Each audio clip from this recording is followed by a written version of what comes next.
오늘 우리에게 주시는 하나님의 생명의 말씀은 베드로전서 1장 1절과 2절입니다. 신약성경 제가 읽는 성경으로 377페이지 베드로전서 1장 1절과 2절 찾으셨으면 제가 봉독해 드릴 때 하나님의 말씀으로 받으십시오. 예수 그리스도의 사도 베드로는 본도, 갈라디아, 갑바도기아, 아시아와 비두니아에 흩어진 나그네 곧 하나님 아버지의 미리 아심을 따라 성령이 거룩하게 하심으로 순종함과 예수 그리스도의 핏부림을 얻기 위하여 택하심을 받은 자들에게 편지하노니 은혜와 평강이 너희에게 더욱 많을지어다. 아멘. 자리에 앉으십시오. 최근 들어서 참 안타까운 소식이고 또 교회들에 대한 비판의 화살들이 더 심해진 사건이 있었죠. 입양아 사망 사건 아실 겁니다. 지난 수요일 날 기도회 이후에 집에 가서 있는데 전화가 왔어요. 제자들 교회 목사님이죠. 그러길래 우리 교회 또 등록하시려고 전화하셨나? 이런 마음에서 전화를 예 맞습니다 그랬더니 술이 조금 한잔 하신 것 같은 분이 전화를 하셨어요. 그래서 정인이 아시죠? 그러고 압니다. 제 조카가 정인입니다. 제 장조카가 정인이거든요. 그래서 우리 조카를 알고 전화를 했나? 했더니 계속해서 이제 교회에 대해서 또 묻는 거예요. 제자들 교회가 전국에 많이 있던데 제자들 교회가 다 체인점처럼 이렇게 되어 있는 거 아니냐? 왜 이분이 횡설수설하면서 계속 이야기를 하고 기독교가 이러면 되느냐, 교회가 이러면 되느냐, 또 이렇게 묻는 거예요. 그래서 딱 떠오르는 게 이제 정인이 사건 이것 때문에 교회에 대해서 이야기를 하는구나. 그때까지만 해도 제자들 교회가 왜 뭔가 연결이 됐나 잘 몰랐는데 알고 보니까 그 양부모 중에 한 분의 어른, 그러니까 아버지 목사님이 사역하는 교회가 포항에 있는 제자들 교회라고 해요. 그래서 제자들 교회가 이렇게 다 탑마트 그러면 다 체인점 있는 것처럼 제자들 교회 하면 다 이렇게 연결되어 있는 것처럼 해서 생각을 하고 제자들 교회에 전화를 했는데 아무도 전화를 안 받는데 저만 전화를 받더라는 거죠. 그래서 제가 상세하게 설명하면서 그건 그냥 이름이 같을 뿐이지 연관 있는 것은 아닙니다. 그러나 정인이 사건에 대해서는 제가 드릴 말씀이 없습니다. 입이 10개라도 할 말이 없고 또 기독교가 이러면 됩니까? 그러면서 되게 이렇게 얘기를 하려고 어떻게 생각하느냐고 어떻게 생각하긴요. 무릎 꿇고 제가 사과를 해야 되고 참 근신해야 될 부분이라고 생각합니다. 사랑하는 성도 여러분, 정인이 사건에 대해서 우리는 자유로운가요? 나는 당당하고 나는 괜찮은가요?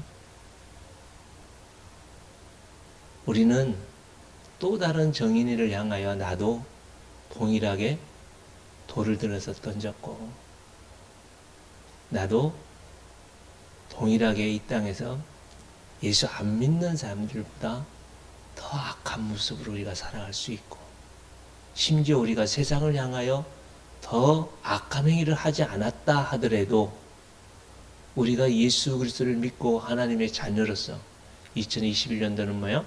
그리스도의 신부입니다. 내가 그리스도의 신부로서 이 땅에서 감당해야 되는 그 일들을 다 팽개쳐버리고 엄마가 아이를 굶겨서 죽이는 일들이 있는 것은 왜 그럴까요? 그게 직무유기죠. 이처럼 예수 그리스도의 신부인 우리가 이 세상에 대해서 빛을 비추어줘야 되고 영양분을 보내줘야 되고 먹을 것을 전달해 줘야 되는 그 사명을 우리가 감당해야 되는데 그렇지 않고 살아가는 것 또한 그 어느 것보다 우리가 직무유기에 속할 수 있기 때문에 오늘 우리는 이 말씀을 통해서 정말 바르게 나와 하나님과의 관계를 회복해야만 합니다. 특히 여러분, 오늘 이 말씀은 사실 1절부터 9절까지가 한 문단인데요. 세 개의 부분으로 되어 있죠. 1절과 2절은 말 그대로 인사말이고 또 3절에서 5절까지의 말씀은 성령, 그 하나님 성부, 성자, 성령 하나님에 대해서 성령, 그리고 6절부터 9절까지가 실질적으로 이제 베드로가 우리에게 하고자 하는 말씀의 교훈 첫 번째 말씀이죠. 그러나 이 세 부분으로 되어 있지만 이 세 부분들이 하나로 이렇게 딱 결집되어져 있고 통일되어져 있는데 그것이 무엇이냐면 구원이라고 하는 이 단어로 다 연결되어져 있습니다. 사실 이 베드로는 우리가 잘 아시는 대로 어떤 직업을 가지고 있었어요? 베드로? 어부였어요, 어부. 저 시골에 태어나면서부터 아버지 따라다니며 그물 깃고 그물에서 고기 빼고 뭐 이렇게 했던 갈릴리 그 바다에서, 바다라고 하긴 좀 그렇고, 갈릴리라고 하는 그 호수에서 고기를 잡던 삶을 살았던 사람이 베드로입니다. 지금도 가끔 우리나라에 한글을 모르는 어른들이 계셔요. 그죠? 그래서 지난 주간에도 어떤 분이 그렇게 고백을 하더라고요. 최근 들어서 이제 한글을 배워가지고 버스를 보면 이게 어디 가는구나. 이거를 알고 이제 갔다는 거예요. 그런데 글을 모를 때에는 시장을 가야 되는데 몇 번을 타야 되는지 어디로 가야 되는지 알지 못하니까 누구한테 묻는데요. 여기 버스 정류장이 어디예요? 그러면 저쪽으로 가라고. 그럼 가서 있으면 뭘 타야 되는지 모르니까 어디 시장 가는 차를 타야 되는데 몇 번 타야 돼요? 그러면 네가 보라고 어디 간다 그러면, 왜냐하면 당연히 한글을 알 거라고 생각해서 어디 가는 버스 타세요 그런데 이분은 모르니까 그냥 계속 기다렸다는 거예요. 얼마나 답답하겠어요, 그죠? 그런 상황들을 우리가 조금 이해를 조금 한다면 베드로 또한 글을 몰랐던 사람이에요. 특히 이 베드로서는 헬라어로 기록되어져 있는데 당시대의 이 전 세계의 공통어가 헬라어였거든요. 지금의 영어처럼. 근데 이 베드로는 저 시골에, 충청북도 영동은 심천면 갓길이고 저희 고향인데 거기 두메 산골에서 그냥 땅만 파고 나무하고 이랬던 산속에 있던 총각이 한글도 모른다면 영어를 어떻게 알겠어요? 근데 이 베드로서는 영어로 기록되어져 있거든요. 어떻게 기록했을까요? 나중에 이제 6장 뒤에 보면 실라라고 하는 사람이 나오는데 이 베드로가 히브리 말로, 히브리인들의, 유대인들의 말로 이렇게 하나님의 말씀을 전하면 실라가 헬라어로 그것을 받아서 정리하고 했던 게 이 베드로 전후서다. 이게 이제 보편적으로 받아들이는 내용입니다. 그러다 보니까 이 베드로 전후서가 되게 어려워요. 왜 그럴까요? 이 말로 한 이 말로 한 내용을 글로 정리하다 보니까 또 그 신라라고 하는 이 문화와 상황의 차이가 있던 사람이 이렇게 정리를 하다 보니까 조금 정리를 대부분 하다 보니까 이게 되게 이게 문화체, 이게 되게 글을 되게 논리적으로 철학과 이런 것들을 겸비해서 하다 보니까 조금 어려울 수 있습니다. 그래서 오늘은 1절과 2절 말씀을 통해서 구원받기 이전에, 하나님을 만나기 이전 하나님께서 우리에게 어떻게 행하셨는지 그것을 우리가 이번 주에는 볼 거고요. 다음 주에는 3절부터 5절까지 말씀을 가지고 이제는 만났고 구원받은 하나님의 자녀들에게 삼일째 하나님이 어떻게 하셨을까 그것을 말씀하고 있고, 6절부터 9절까지는 그러면 하나님으로부터 구원받은 하나님의 자녀들은 어떤 삶을 살아야 되느냐 그것을 이제 다다음 주에 말씀을 함께 나누고자 합니다. 이것을 기억하시고 우리 베드로 전후서를 계속해서 이번 1월달 동안 3번 이상 꼭 읽으시길 바랍니다. 그래서 오늘은 먼저 우리가 구원받기 이전에 삼위일체 하나님께서 나에게 어떻게 행하셨는지 그것을 오늘 제목으로 삼위일체 하나님의 삼위 하나님의 프로포즈다. 예. 저는 결혼하기 전에 프로포즈를 제대로 한 적이 없는 것 같아요. 뭐 막 그죠? 차 트렁크에다가 풍선을 쫙 해놓고 원순이 나랑 결혼해줘 그러면서 다이아 반지 하나 탁 해줘야 되는데 전도사가 돈이 어디 있어요? 또 이 로맨스적인 그런 게 좀 부족한 것 같아요. 그래서 그냥 무조건 들이대서 나랑 결혼해줘 이래가지고 7월 17일 날 저희 시골 어머니한테 인사드리고 이제 결혼을 결정하고 10월 3일 날 결혼을 했죠. 이런 것처럼 결혼하기 이전에 삼위 하나님, 신랑 되신 삼위 하나님께서는 우리를 신부로 삼기 위해서 어떻게 하셨는지 오늘은 그 부분을 2절에 나오는 말씀을 중심으로 함께 나누고자 합니다. 먼저 2절 말씀에 들어가기 전에 1절 하반절에 보면 흩어진 나그네다 이렇게 말씀하고 있어요. 하나님께서 우리를 신부로 삼으시는 데 있어서 흩어진 나그네. 흩어진 나그네라고 하면 어떤 느낌이 들어요, 여러분? 여러분, 지금 우리나라에 많은 이주 노동자들이 들어와 있잖아요. 최근에 캄보디아 여성이 집에 돌아갈 날 2주일 앞두고 얼어서 돌아가셨는지 하여튼 간에 문제가 있어서 돌아가셨는데요. 그 분들이 사는 모습을 이렇게 보니까 참 열악해요. 공장도 그렇고요. 또 지금 이 이주 노동자들이 이 땅에 와서 살아가는 게 엄청 힘들어요. 그분들처럼 흩어진 나그네들, 사람들로부터 관심도 없고 사람들이 별로 대접해 주지도 않는 그런 사람들이 나그네잖아요. 하나님께서 신부로 만든 이 대상이 누구라고요? 흩어진 나그네라고요. 이 세상에서 전혀 관심도 줄 수 없고 어떤 그 사람들에게 뭔가 기대할 만한 뭔가 이렇게 결혼해서 저 사람에게 내가 많은 것을 도움을 받을 수 있겠다 이런 대상들이 아니라는 거죠. 제가 지난주에도 말씀드렸듯이 저 또한 결혼하기 전에 10가지의 기도 제목들 가운데 첫 번째가 뭐라고요?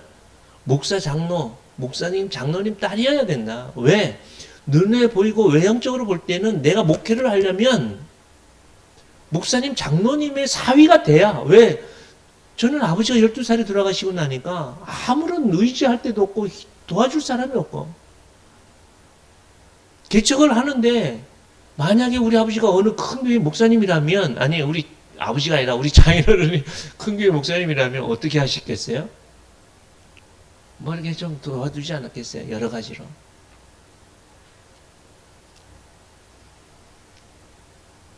그런데 하나님이 그것을 깨트리게 하시더라고요. 그거 아니야. 너 나만 바라봐 그러시는 거예요. 이처럼 우리의 참된 신랑은요.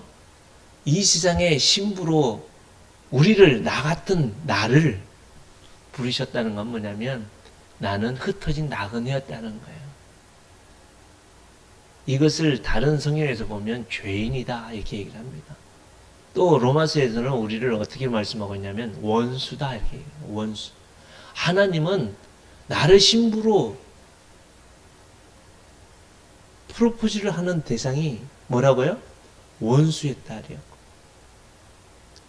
완전히 소망이 없고 완전히 하나님에 대해서 등을 져버린 그런 존재가 바로 우리들이었다는 거예요. 그런 우리들을 향하여 삼위 하나님께서 어떻게 행하셨느냐 그것을 우리에게 말씀하고 있는데요. 첫째, 성부 하나님께서는 우리에게 어떻게 하신다고요? 2절에 보면 곧 하나님 아버지의 성부 하나님의 뭐요? 미리 아심을 따라 미리 하셨다라고 말씀합니다. 여기서 미리 하셨다는 것은 시간적인 개념으로 보면 하나님께서 나를 신부로 삼기 위해서 어떻게 하셨다고요? 이 세상이 만들어지기 전부터 내가 태어나기 전이 아니라 이 천하 만물이 만들어지기 전부터 하나님은 나를 아셨다라고 말씀합니다. 이 말씀은 엄밀히 따지면 이 세상에 그 어떤 피조물을 다 만드셨지만 그 모든 것들을 제외하고 오로지 나만 바라보듯이 하나님은 지금도 나에게 보고 계시고 나에게 관심을 갖고 계신다라는 말씀입니다. 왜요? 여러분, 내가 어떻게 될 줄 알아요? 저는 우리 자녀들이 앞으로 정말 하나님의 영광과 거룩함을 통해서 많은 사람들에게 덕을 끼치고 많은 사람들의 눈물을 닦아줄 수 있는 그런 자녀들의 삶이 되길 기도하고 어릴 때부터 그렇게 같이 기도해 왔습니다. 정말 그렇게 살면 좋겠어요. 근데 어떻게 될 줄 어떻게 알아요? 친구 생일 파티 나갔다가 그 아들이 그 다음날 죽음으로 돌아오는 그런 사건들을 우리가 보지 않습니까? 어떻게 합니까?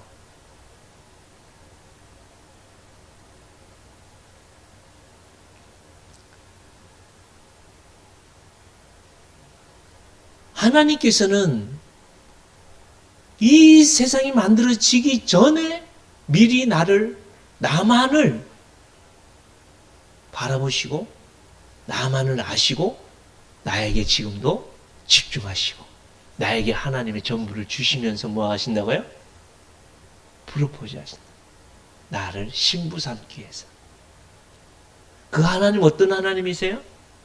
창조주 하나님이시라고요. 그 하나님이 어떤 하나님이시라고요? 창조주 하나님이시라고요. 그 하나님이 왜? 막 너무 두렵지 않으세요? 그 하나님 앞에 내가 신부로 자격이 있나요, 여러분?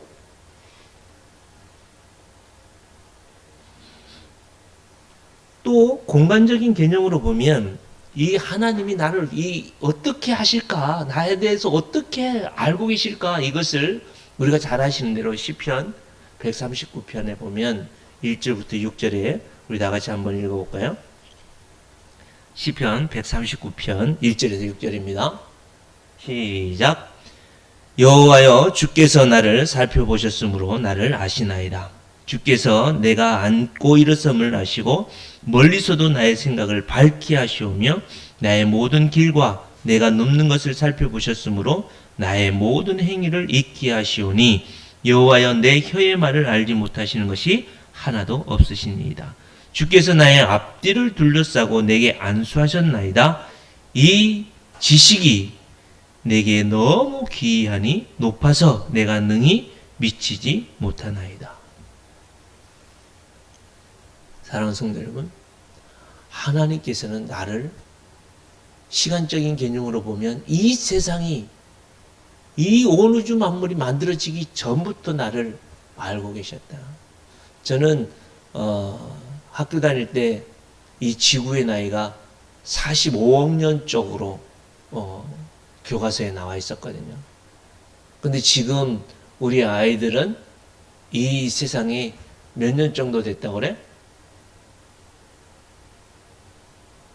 지금은 많이 늘어졌어요. 더 늘어졌어요. 그래서 60억 년 이상으로 이 피조 세계를 이야기를 하고 있어요. 왜요? 진화론이라는 것을 설명을 하려고 하다 보니까 이게 1, 2년 가지고 되지 않고 만 년, 2만 년 가지고 되지 않거든요. 그래서 쭉 늘리다 보니까 그렇게 어떻게 하다 보니까 뭐 조만한 단백질이 아메바가 되고 아메바가 뭐 어떻게 해야 되고 결국에는 사람이 되었다. 이걸 설명하려니까 그렇게 되는데요. 그게 감이 옵니까, 여러분? 그런 것 저런 거 다 떠나서 하나님의 시간적으로 이 세상이 만들어지기 전부터 나만을 보고 계셔요.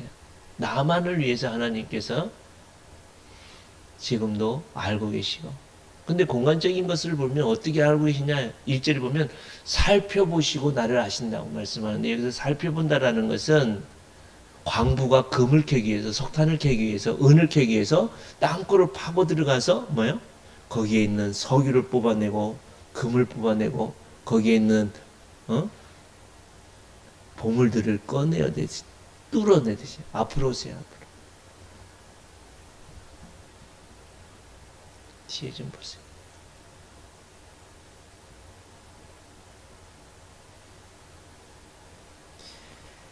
이렇게 집중해서 뚫어서 그 깊이 있는 것을 찾아내듯이 살펴보신다라는 것이 이 말씀이에요. 여보, 뒤에 집사님 앞으로 모시세요. 살펴보신다라는 것은 이렇듯이 우리에게 있어서 지금도 MRI가 우리의 모든 것을 이렇게 단층으로 해서 촬영을 해가지고 우리를 살펴보듯이 우리의 몸에 있는 것을 알잖아요. 하나님의 이 살펴보신다라는 것은 MRI 그 이상으로 우리에게 모든 것들을 다 쪼각쪼각 내서 MRI보다 더 강력한 하나님의 우리를 살펴보시는 아심이라는 거예요. 또한 그 하나님께서는 나의 이 모든 것을 조각조각 내서 MRI보다 더 세밀하게 우리를 살펴보듯이 우리를 살펴볼 뿐만 아니라 2절에 보면 우리의 그 모든 것을 아시는 분이 주께서 내가 안고 일어섬을 하시고, 내가 안고 일어선다는 게 뭐예요? 나의 모든 행동을 하나님은 다 보고 계시고 알고 계신다는 거예요. 지금 여기 앉아 계셔서 여러분들이 어떤 생각을 하고 있고 어떻게 여기까지 왔는지 하나님은 모르시는 것이 없이 다 아신다는 거예요. 우리 자녀들이 보면 학교나 바깥에 가서 어떤 행동을 하는지 부모가 알아요, 몰라요? 모르거든요. 친구들과 어떻게 하는지 알아요, 몰라요? 모르거든요. 자기 방에 들어가서 핸드폰 가지고 무슨 게임을 하고 무슨 일을 하는지 모르거든요. 저도 저야 자녀들 저렇게 이쁘고 저렇게 착하고 저렇게 사랑스러운 자녀들이 자기 방에서 어떤 동영상을 보는지 알 수가 없거든요. 우리 사람들은 알지 못하거든요. 그러나 누구는요? 나의 신랑 되신 그 하나님은 알고 계세요. 또한 그 하나님은 멀리서도 나의 생각을 밝게 하신다. 여기서 먼다는 건 뭐예요? 가장 멀리, 이 세상에서 가장 멀리, 그 멀리서도 무엇을 하세요? 내 생각을 하신다. 그래서 나의 모든 길과 내가 넘는 것을 살펴보시고 나의 모든 행위를 익히 하시오니 4절에 보면 여호와여 내 혀의 말을 알지 못하는 것이 없다. 내 혀의 말이라는 게 뭐예요? 혀의 말이라는 것은 그 다음 말이 여러분 제가 무슨 말을 할지 여러분 아세요? 모르잖아요. 이 입에 지금 제가 뭐라고 말하려고 딱 담고 있는 이 말, 뭐라고 제가 하려고 하는 이 말, 그래서 이 혀에 담아있는 말이 이 혀의 말이라는 거죠. 자녀들이 이 꾹 다물고 뭐라고 할 말이 있는 것처럼 엄마 해놓고 하면 부모가 알아요, 몰라요? 왜 그래? 모르거든요.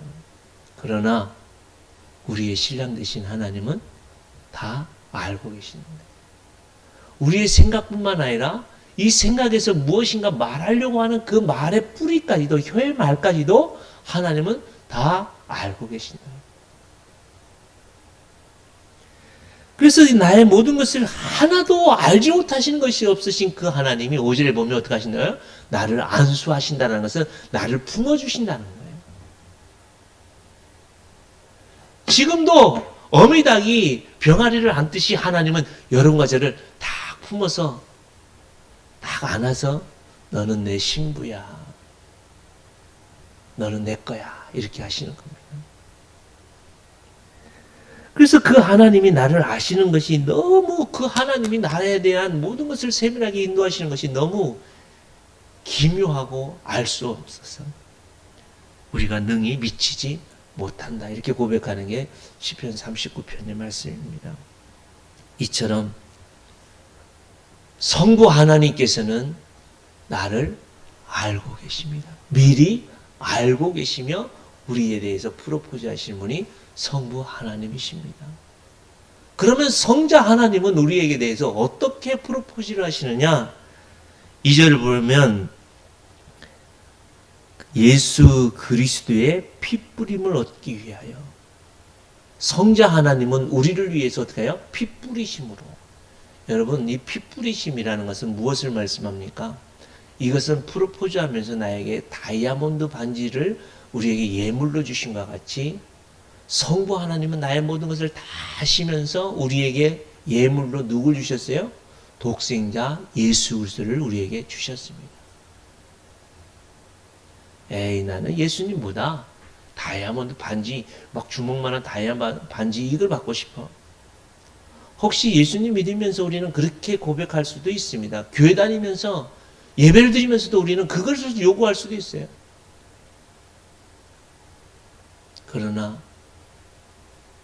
하나님의 거룩한 자녀들요, 하나님의 신부로서 하나님께서는 우리에게 어떤 예물을 주셨냐면 하나님을 주셨어요.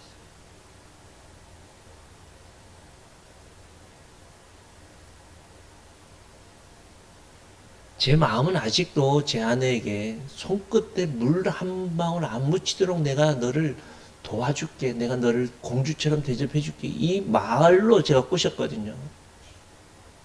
근데 맨날 뭐 설거지 해야 되고, 뭐 맨날 밥 해야 되고요, 뭐 빨래해야 되고, 청소해야 되고. 그거 하지마, 내가 다 할게. 그게 되나요? 그런 마음에서 뭐예요? 반지도 해줘야 되고, 뭐 예물도 해야 되는데, 사실 제가 예물 하나도 해준 게 없거든요. 본인이 알아서 해줬고, 오히려 제 반지를 우리 장모님이 해주셨거든요.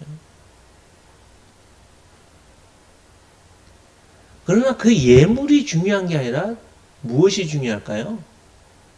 신랑의 마음이 중요한 거고, 신랑이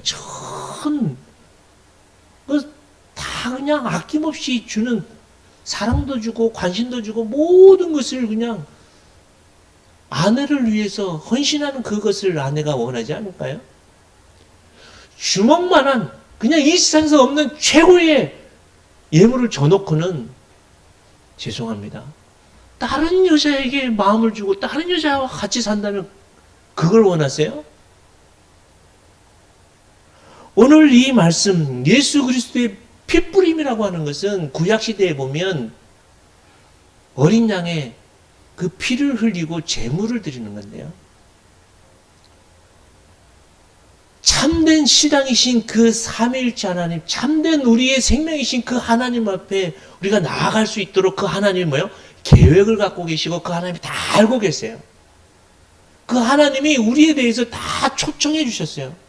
근데 우리가 죄인이요, 우리는 그 하나님께 나아갈 수 있는 전혀 길이 없다면 무슨 소용이 있겠어요?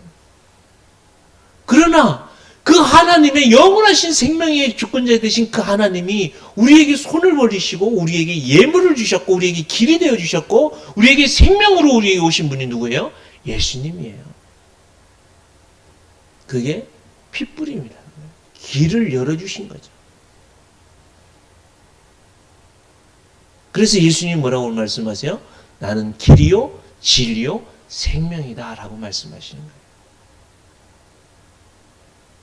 그 하나님께 나아가는 방법과 길이 없다면 어떻게 우리가 그 하나님과 하나가 될 수 있겠냐고요. 우리에게 있어서 그렇기 때문에 가장 중요한 예물이요, 가장 큰 예물은 예수님의 피 뿌리심이십니다. 십자가의 은혜이십니다. 그것 말고 우리가 다른 무슨 예물을 교회 와서 다른 거 구하지 마십시오. 우리가 교회 예배를 하기 전에 우리가 예배하면서 뭐 합니까? 회개 기도를 하잖아요. 여러분 이거 얼마만큼 우리에게 큰 은혜의 시간인지 여러분 정말 우리의 속에 드리워져 있는 이 죄와 상처와 저주와 아픔들을 다 하나님께 맡기십시오. 내가 그걸 안고 살려고 하지 마시고.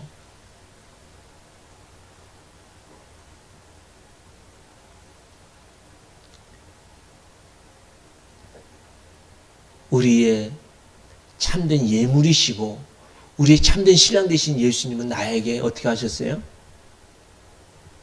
채찍에 맞아서 온몸에서 피가 다 흘렸어요. 못이 박히고 다 온몸에서 다 피가 쏙 빠지셨어요. 6시간 동안. 원래 십자가형은 이렇게 빨리 죽진 않아요. 어떤 사람은 일주일 동안, 십자가형은 어떻게 단칼로 죽이는 형벌이 아니라 뭐예요? 온몸에서 물과 피를 남김없이 쭉 빼가지고 죽이는 형벌입니다. 그렇게 되면 얼마나 그 고통과 끔찍하리만큼 심각한 게 십자가형입니다. 결국에 예수님의 옆구리에 창을 찔러서 모든 피를 다 쏟고 죽으신 분이 예수님이십니다. 이처럼 하나님은 나에게 뭐요? 그 어떤 희생과 비교할 수 없는 희생으로 우리에게 예물을 주신 분이 성자 하나님이십니다. 저는 모르겠어요. 자녀들에게 뭔가 저의 뭔가 글쎄요. 아버지로서 준 게 별로 없을 것 같아요. 그런데 저는 이 피 뿌림에 대해서 조금이나마 느꼈던 게 뭐냐면 제 아내가 찬영이를 처음으로 제왕절개를 해서 낳았을 때 정말 끔찍하더라고요. 그 수술 부위가 한 이 정도 되잖아요. 너무 막 아파하고 힘들어하는 아내를 보면서 막 제가 막 온몸이 떨리더라고요. 근데 우리 찬영이 때는 또 이게 잘 안 붙어가지고 재수술하고 막. 거기다가 또 둘째 찬유 낳는데도 뭐요? 똑같은 자리를 또 째는 거예요. 아무리 거기에 마취를 하고 아무리 뭐 했다 해도 그게 이 세상에서 이 예수 그리스도의 피 뿌림에 대해서 조금이라도 이해할 수 있고 조금이라도 맛볼 수 있는 부분들이 저는 그 부분이라고 생각해요. 어머니의 희생과 피 흘림. 사랑하는 성도 여러분, 우리를 위해서 성자 하나님은 전부를 피 흘리시면서 나에게 주신 분이 성자 하나님이십니다. 그러면 성령 하나님께서는 어떻게 우리에게 프로포즈를 하시는지 보겠습니다. 성령이 거룩하게 하심으로 순종함과 성령이 거룩하게 하심으로 순종함과 이 한글 번역으로 보면 성령님께서 순종함으로 이해할 수 있는데 아닙니다. 정확하게 표현하면 거룩하게 하심으로 순종하게 하시는 성령님이라는 의미입니다.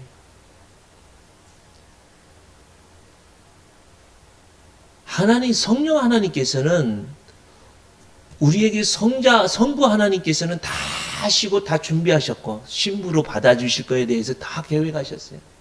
그러나 그 모든 계획들이 실행할 수 있는 길이 없었는데 예수님께서 그 길을 열어주셨어요. 피 뿌리심으로. 그래서 우리에게 신부로 신랑으로 다 모든 것을 다 해주셨는데 안 믿어져. 그 하나님에 대해서 그 신랑에 대해서 관심이 없어. 실질적으로 우리 인생은 우리 사람은 하나님의 거룩함, 영원한 생명 관심 없어요. 관심 없어요. 지금 예배 자리에 와 있지만 우리 어린 친구들 글쎄요. 하나님의 나라에 대한 소망, 하나님의 그 영원한 생명, 하나님의 그 거룩하심, 하나님의 그 긍휼하심, 풍성하심에 대해서 얼마나 이 가슴에 애절하게 그 하나님에 대한 관심이 있는지 별로 관심 없어요. 아니, 어린 친구들만 그러나요? 우리 어른들은 어때요? 이 자리에 계신 여러분은 어때요? 평소에 살면서 그 하나님의 영광과 그 하나님의 거룩함과 그 하나님의 영원한 생명의 나라에 대해서 얼마나 애절하게 간절히 바라면서 그 하나님 앞에 살아가고 있습니까? 우리 인생들은요, 그 하나님에 대해서 관심 없다니까요. 그 하나님을 알 수가 없다니까요. 그 하나님의 그 거룩함들에 대해서 뼈저리게 누리면서 다른 거 다 포기하더라도 그 하나님의 거룩함들을 위해서 살려고 발버둥치는 그런 존재가 우리가 아니라니까요.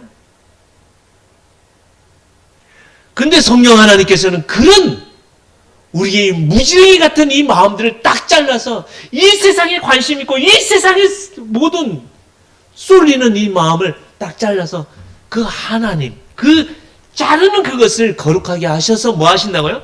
순종하게 하시는 분이 성령 하나님이시라. 지금도 성령 하나님께서는 여러분들 이 코로나를 통해서 다 단절되어 있고 다 막혀져 있는 이런 상황들 속에 찬송과 기도와 말씀으로 나가는 이런 예배하는 이런 모든 일들 속에 성령 하나님께서는 지금도 이 자리에서 여러분들에게 간섭하십니다. 아니야! 네 입으로 찬양하는 거 그거 전부 아니야. 네 마음으로 찬양을 해. 이렇게 말씀하십니다. 예배? 꼭 교회 모이지 않아서 예배하지 않아도 네가 있는 그 자리에서 나와 함께 예배하자. 이게 성령 하나님이 우리에게 주시는 말씀이고, 그 성령 하나님의 강렬하신 역사하심이고,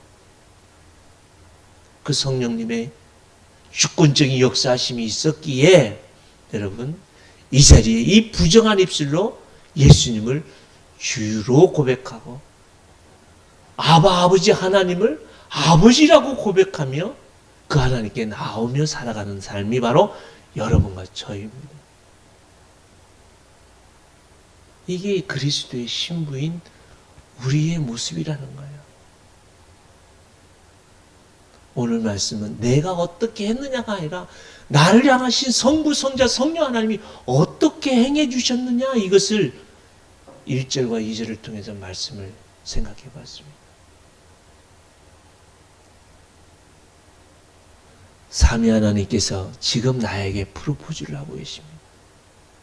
성부 하나님께서는 미리 다 하시면서 다 계획하고 계셨고,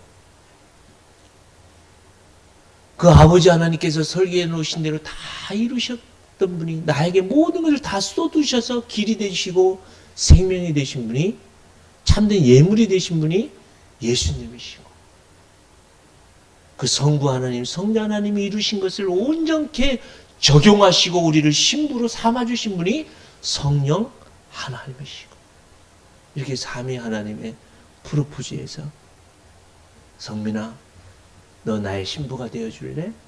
삼위 하나님이시고 초청하시며 손을 내미십니다. 우주야, 너 나의 신부가 되어줄래? 이러시면서 손을 내미신 분이 성령 하나님이십니다. 이 하나님 앞에 우리는 어떻게 반응하겠습니까? 아니요, 나는 하나님 그렇게 싫어요. 이제는 아직도 나는요, 내가 하고 싶은 대로 살래요. 내가 원하는 사람 찾아래요. 이 세상에 내가 하고 싶은 것 아직도 있어요. 아직도 그런 한 서너 번 여러분 거절당해 보면요, 내가 이러려고 만났나, 이러려고 뭐 했나, 이런 마음 들 때도 있어요. 내 뜻대로 안 되고 내 마음대로 안 되면 내가 이러려고 신앙생활했고, 내가 이러려고 교회 다녔고, 내가 이러려고 기도했나, 이런 마음 들 때도 있을 겁니다.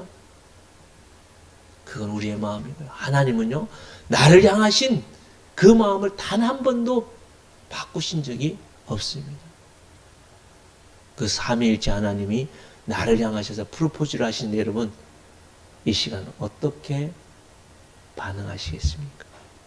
우리 이 시간 잠시 묵상하면서 그 하나님의 프로포즈에 반응하시며 하나님께 나아가는 시간 되면 좋겠습니다. 아버지 하나님, 이 시간 저들의 겨자씨만한 믿음을 보시고 저들의 형편과 사정을 그 누구보다 잘 아시는 하나님, 오늘도 그 하나님께서 계획하시고 뜻하신 주의 거룩한 백성들, 예수 그리스도께서 이루어 놓으신 그 구원의 놀라우신 은혜들, 성령 하나님의 인도하심 따라 이제는 고백하고 주님의 신부로 온전히 살아가고 주님의 신부로 살아가기를 결단하고 헌신하는 주의 거룩한 백성들을 기억하여 주시고, 저들에게 한량없는 은혜를 더하셔서 남은 여생 그리스도의 신부로서 온전히 살아갈 수 있는 믿음의 권속들을 다 되게 하여 주옵소서. 이 시간 믿음으로 기쁨과 감사함으로 11조 주일헌금 감사헌금 예배당 구입헌금 선교헌금을 드립니다. 주님 받으시고 한량없이 높으신 하나님의 은혜와 사랑으로 온전히 채워 인도하여 주옵소서. 예수님의 이름으로 기도하옵나이다. 아멘.